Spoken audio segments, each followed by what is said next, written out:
ભરૂચ જિલ્લાના પાલેજમાં હોટલમાંથી chicken role લઈને ઘરે ચિકન રોલ ખાધા બાદ પરિવારના 4 સભ્યોને ઝાડા ઉલટીની તકલીફ શરૂ થઈ હતી।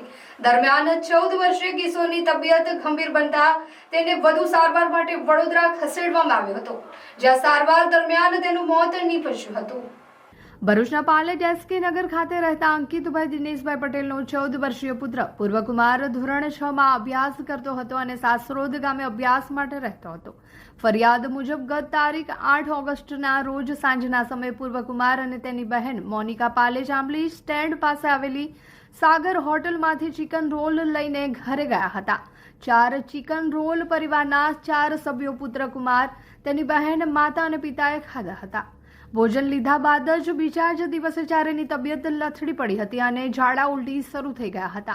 રવિવાર હોવાથી પરિવારજનોએ શરૂઆતમાં સારવાર કરાવી નહોતી। ત્યારબાદ તારીખ 10 ઓગસ્ટના રોજ સવારે તમામને પાલેજ સરકારી દવાખાને લઈ જવાયા હતા, જ્યાં સારવાર શરૂ કરવામાં આવી હતી।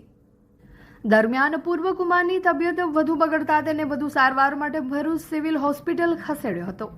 ભરૂચ સિવિલ હોસ્પિટલમાંથી પણ તેને ગંભીર સ્થિતિના પગલે વડોદરાની એસએસજી હોસ્પિટલમાં વધુ સારવાર માટે રિફર કરવામાં આવ્યો હતો। ત્યાં તેને દાખલ કરી સારવાર શરૂ કરવામાં આવી હતી, પરંતુ પરિવારની આશાઓ પર ત્યારે પાણી ફરી વળ્યું, જ્યારે સારવાર દરમિયાન પૂર્વકુમારનું મોત નીપજ્યું હતું। માત્ર 14 વર્ષની ઉંમરે પુત્રને ગુમાવતા પરિવારજનોમાં શોકની લાગણી ફેલાઈ ગઈ છે। આ અંગે પાલેજ પોલીસે તપાસ શરૂ કરી છે। બીજી તરફ ફૂડ એન્ડ ડ્રગ્સ વિભાગ દ્વારા પણ તપાસ શરૂ કરવામાં આવી છે।